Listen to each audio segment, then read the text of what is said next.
Hello दोस्तों, welcome back to the channel search study point. और यहाँ पर आपको दिख रहा है कि ये लिखा है जीआई टैग। आज इसी के बारे में हम सब कुछ पढ़ने वाले हैं और ये भी पढ़ेंगे कि बिहार में आज तक कितने जीआई टैग मिले हुए हैं। ठीक है, और पूरी जानकारी लेंगे कि जीआई टैग किसे दिया जाता है, कौन इसको इशू करता है, कितने साल के लिए जीआई टैग मिलता है, किस प्रकार के प्रोडक्ट को या किस चीज़ को ये जीआई टैग मिलता है। ठीक है, तो वीडियो में बने रहिएगा दोस्तों। वीडियो अच्छी लगे तो लाइक कीजिएगा, चैनल पर नए हो तो सब्सक्राइब कीजिएगा, क्योंकि बिहार टीचर्स के लिए ये वीडियो बहुत इम्पॉर्टेंट है, जो टीचर्स की वैकेंसी निकली है उसके लिए। तो चलिए दोस्तों शुरू करते हैं। यहाँ पे देखिए वीडियो ज़्यादा बड़ी नहीं होगी, मैं कोशिश करूँगी बहुत कम टाइम की वीडियो बने। देखिए, सबसे पहला जीआई टैग जो है वो मिला था 2004 में दार्जिलिंग की चाय को। याद रखिएगा, ये क्वेश्चन अक्सर आता है कि दार्जिलिंग की चाय को जीआई टैग कब मिला था, इस तरह का आता है, या ये क्वेश्चन आता है कि हमारे भारत में सबसे पहले जीआई टैग किसे मिला था। तो इसको रट लीजिएगा। अब हम पढ़ते हैं आखिर जीआई टैग आखिर जो है होता क्या है। तो यहाँ पर फुल फॉर्म तो आपको दिख ही गई है। जीआई का मतलब है G for geographical, I for indication. English में कहते हैं भौगोलिक संकेतक, यानी कि हमारे इस एरिया में कोई ऐसी स्पेशल चीज़ या स्पेशल काम जो उस भौगोलिक एरिया को प्रदर्शित करता हो, उसकी पूरी जानकारी देता हो। ठीक है, तो यहाँ पर देखिए ये लिखा है पूरा। भौगोलिक संकेतक उन उत्पादों पर इस्तेमाल किया जाने वाला एक संकेत है, ठीक है, इंडिकेशन है, जिसकी एक विशिष्ट भौगोलिक उत्पत्ति होती है। आगे समझ में, जियोग्राफिकल ओरिजिन है उसकी, कि इसी क्षेत्र में ये चीज़ आपको मिलेगी, इसी क्षेत्र से इसकी उत्पत्ति हुई है। ठीक है, तो उसे भौगोलिक संकेतक बोलते हैं। मतलब कोई पर्टिकुलर चीज़ किसी पर्टिकुलर जगह पे मिले और वो सबके लिए स्पेशल बन जाए, तो उस चीज़ को जीआई टैग दिया जाता है। उनमें उस उत्पत्ति का कारण, गुण या प्रतिष्ठा भी होती है। आया समझ में? मतलब क्वालिटी होना चाहिए, ऐसा नहीं कि कोई भी चीज़ एक स्पेसिफिक जगह पे है लेकिन उसकी कोई क्वालिटी नहीं है तो उसे जीआई टैग नहीं मिलेगा। अब यहाँ पर पूरा बताऊंगी मैं आपको कि जीआई टैग कितने साल के लिए मिलता है, क्योंकि बच्चों के दिमाग में ये भी होता है कि एक बार जीआई टैग अगर किसी प्रोडक्ट को मिल गया तो वो लाइफ टाइम मिलता है के लिए हो जाता है। नहीं दोस्तों, लाइफ टाइम के लिए वो नहीं होता है। अब देखिए यहाँ पर है कि आमतौर पर जीआई टैग के तहत किसी उत्पाद का पंजीकरण की तारीख जो है वो 10 साल के लिए होती है। यानी कि अगर आपको जीआई टैग कहीं मिला है और जीआई टैग के लिए आप खुद ही, आपका राज्य जो है वो खुद ही कहेगा कि हमारे इस प्रोडक्ट को जीआई टैग दीजिए, उसका रजिस्ट्रेशन कराएगा और फिर उसके पूरे मानक देखे जाएंगे। अगर उसमें पूरा बैठ रहा है, खरा उतर रहा है, तो उसको जीआई टैग मिलेगा। और कब तक के लिए मिलेगा? 10 साल के लिए। और 10 साल पूरे होने के बाद आपको फिर से रीन्यू कराना होगा। रीन्यू कराएंगे तो आपको फिर आगे 10 साल के लिए उस जीआई टैग को कंटिन्यू कर दिया जाएगा कि हाँ, ये इस चीज़ के लिए ये भौगोलिक संकेतक दिया जा रहा है। अगर आप पंजीकरण या रजिस्ट्रेशन का नवीनीकरण यानी कि रीन्यू नहीं कराते हैं तो आपकी उसका जीआई टैग जो है ख़त्म कर दिया जाएगा। ठीक है, ये पूरा यहाँ पे दिया है। अब जीआई टैग देता कौन है, किसके थ्रू जीआई टैग मिलता है? तो भारत में चेन्नई में भौगोलिक संकेतक रजिस्ट्री जीआई टैग प्रदान करता है।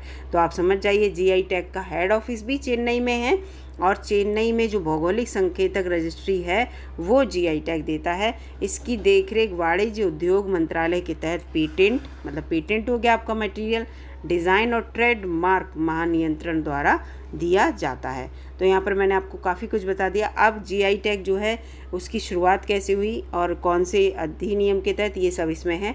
तो जीआई टैग वस्तुओं के भौगोलिक संकेतक, यानी कि क्या है, वही जीआई टैग का मतलब ही है भौगोलिक संकेतक पंजीकरण संरक्षण अधिनियम 1999।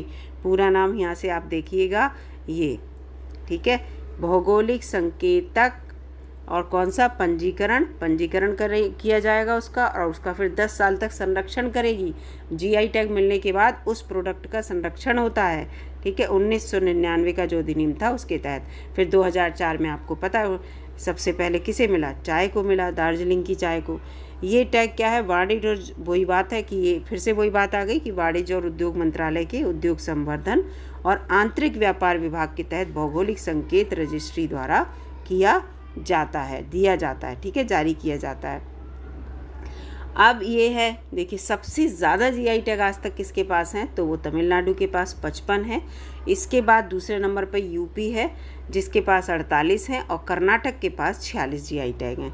ठीक है, इस चीज़ को याद रखिएगा। यहाँ पे 55 तमिलनाडु, 48 जो है वो यूपी और 46 जो है वो कर्नाटक के साथ है। अब यहाँ पर पूरी इंडिया की अगर हम बात कर लें तो 2023 तक भारत के 400 से अधिक उत्पाद ऐसे हैं जिन्हें जीआई टैग से सम्मानित किया गया है। जीआई टैग अपने आप में एक सम्मान है दोस्तों, क्योंकि हम अपने उस प्रोडक्ट के लिए एक उसका रजिस्ट्रेशन करा दिया और उसके लिए क्या हुआ, वो एक बाउंडेड हो गया कि इसी इलाके में मिलता है और सबको पता भी चले आ गया। अब वो चीज़ चाहे कहीं और बनने लगे लेकिन उसकी पहचान उसी जगह से हो जाएगी, है ना।